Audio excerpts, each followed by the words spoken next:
Good day, everyone. My name is Rosie Jane T. Nonoy, the reporter of this lesson, which is the traditional and authentic assessment in social studies.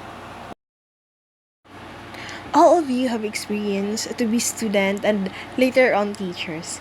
We have seen different assessment techniques that our teachers employed inside our classroom. Also, as a future teacher, our main responsibility is to assess our students' learning to find out not only what they know, but also how well they can apply what they learn or have learned inside the classroom. This is where assessment techniques become very important. Traditional and authentic assessment are crucial aspects of classroom assessment. However, as time passed by, many misconceptions have risen, especially on this aspect.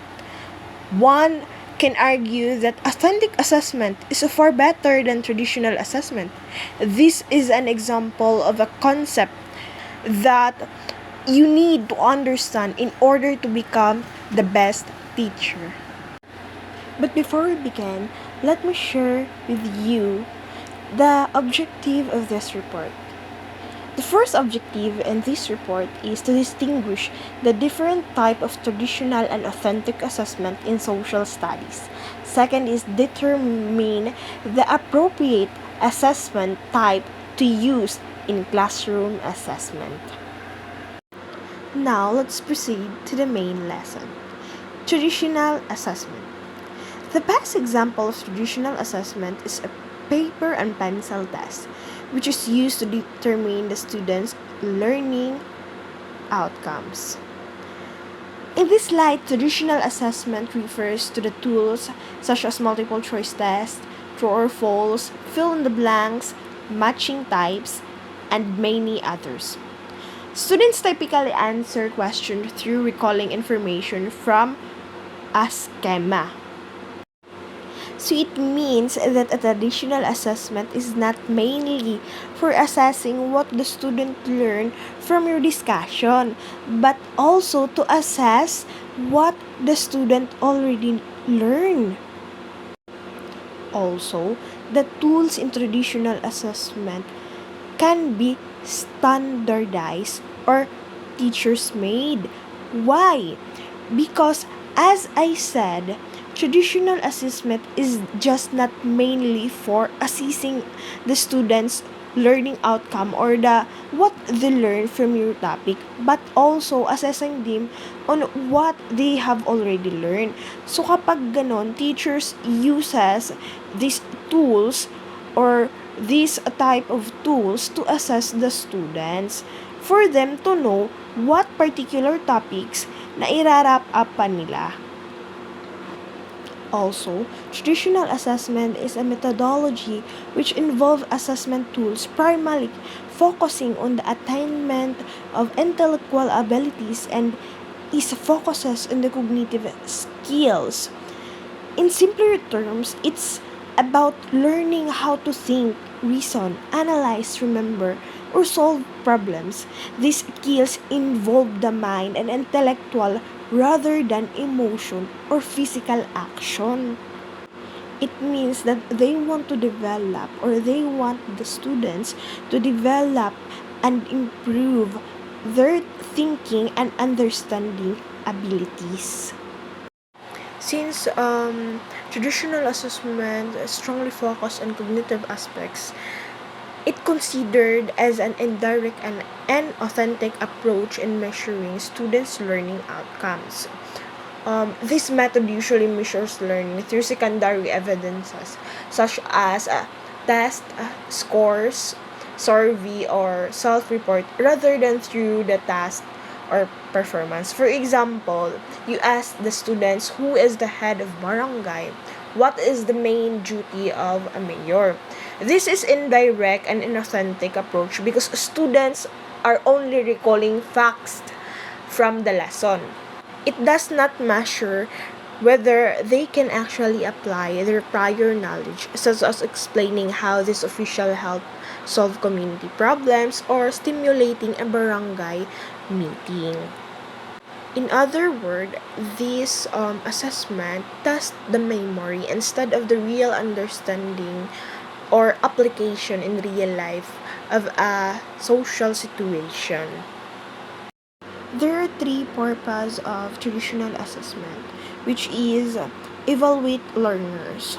Traditional assessment help teachers measure students' knowledge and understanding of the lesson through tests or exams. Second is ranking learners. It is very easy for teacher to rank students in this type of assessment. It allows teachers to compare students' score and identify who perform best and need more support. And lastly, feedback or evaluation result. Um, Teachers shared the result with students to help them know their progress and improve their learning. So they really share the feedback to their students for them to grow or to learn or to improve their understanding also or learning to the particular topic. It also have a strength. It has three strengths in traditional assessment. First is reliability. Reliability, an assessment tool, is reliable when it measures what it's supposed to measure. So in traditional assessment, it is very clear what to measure because traditional assessment are constantly measuring students' knowledge and give stable results over time because it is a type of assessment kasi, which is the matching type, fill in the blanks, true or false. So it really gives a stable result. Next is validity. Traditional assessment become valid only when it answers the following question: what is to be measured? So it can be valid when we already know or it is very clear what to be measured and how constantly is it measured. This implies that validity or valid assessment tools will allow the learners to score the same regardless of the date they take the exam and whoever administered the exam. Next is easy to administer and check. The paper and pencil type of test generally contains only a specific answer per item, which makes it easier to administer and check. Unlike sa mga performance tasks or to debate, it has a lot of answers or a lot of questions na magagawa or matatanong yung bata. Sa paper and pencil kasi na assessment is may isang specific lang talagang answer. But sometimes it varies to the question. So make sure that if you make a question, there are only one answer per item. Traditional assessment also have limitation, which is individualist. Traditional assessment is mainly designed to measure learning on an individual basis. And learners find it difficult, especially during quarterly exam, because of the depth and breadth of the content. Do really find it difficult because traditional assessment focuses on how each student perform alone. This means you have to answer by yourself. You have to answer the test by yourself only. There is no collaboration. Like you answer the quiz, exams, or assessment without working with other classmates. Because of this, some students may find they really find it hard, especially during big test because it is very broad. Lahat na nung isang chapter nyo, yung exam nyo. Since they have to study and understand many topics on their own. Also, it moves away from the aim of 21st century skills, which aims to develop collaboration skills among learners. Traditional assessment is limited only to individual learners, which could start and cultivate competition among other learners since this is individualist type of assessment. I will also project here the guidelines to promote validity and reliability in traditional assessment.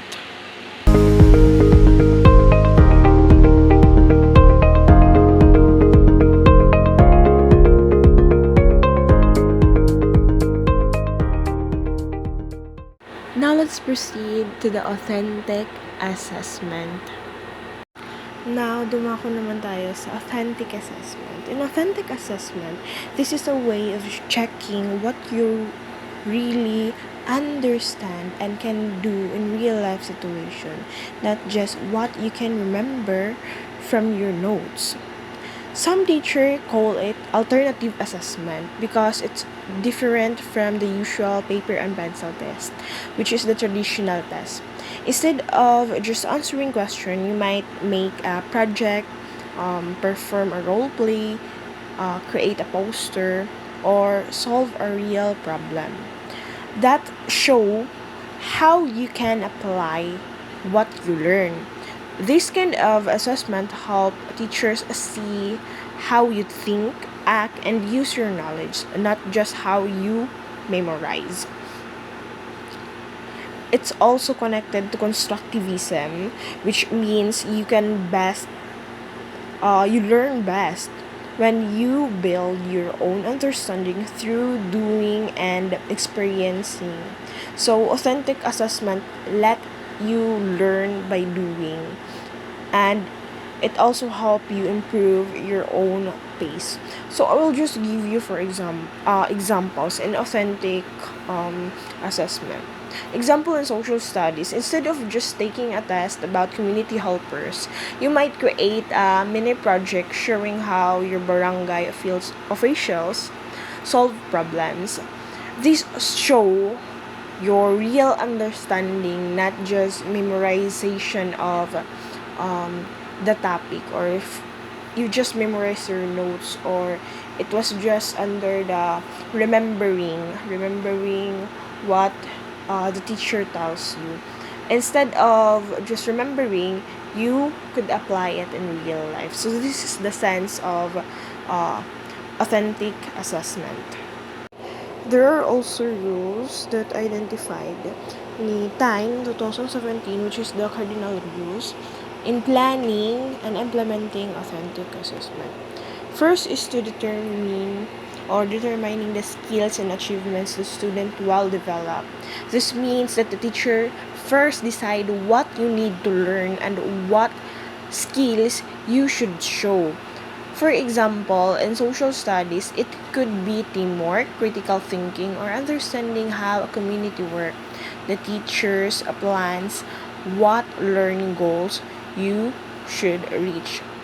The second one is elaborating the task that students will use to elaborate their skills or demonstrate their skills and achievements. After knowing what skills you should learn or what skills the student should learn, the teachers must design activity or task where you can show what you know.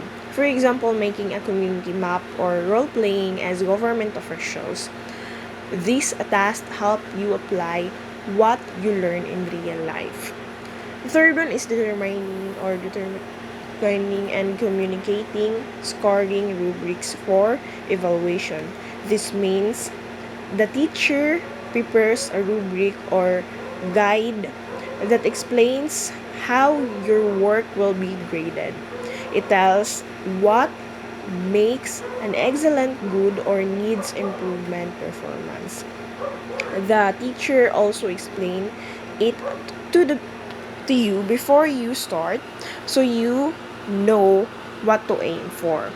Fourth is to identify proofs for supporting decision. This means the teacher collects evidence of your learning, like project, written reflection, or videos of your presentation to support grades or feedback.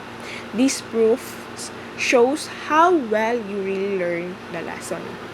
And lastly is to improving educational and instructional programs. After seeing how students perform, the teacher uses the result to improve lessons and teaching methods. If students struggle, the teacher can adjust the lesson or give better activities. So this rule help us as a teacher to make an authentic assessment fair, clear, and meaningful.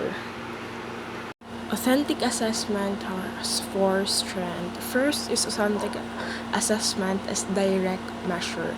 This means authentic assessment shows your real understanding and skills, not just what you remember from book.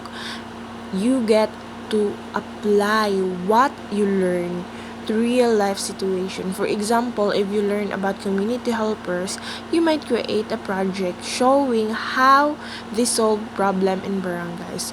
This shows your learning directly through action, not just through test. Second is authentic assessment captures the constructive nature of learning. This means you are not just listening and memorizing, but learning by doing. You create, explore, and solve problem on your own. Just like how learning should be in real life. For example, instead of only listening to your teacher explanation in history, you might act out a historical event or make a timeline yourself. Third is authentic assessment integrate teaching, learning, and assessment. This means that learning, teaching, and grading happens at the same time. While you're doing a project or presentation, you've learned new things. The teachers is guiding you, and you're also being assessed. It's like learning and being graded in one fun and meaningful activity. You develop many skills like teamwork, problem solving, and decision making because it is more collaborative than traditional assessment. And lastly is authentic assessment provides multiple paths to demonstration.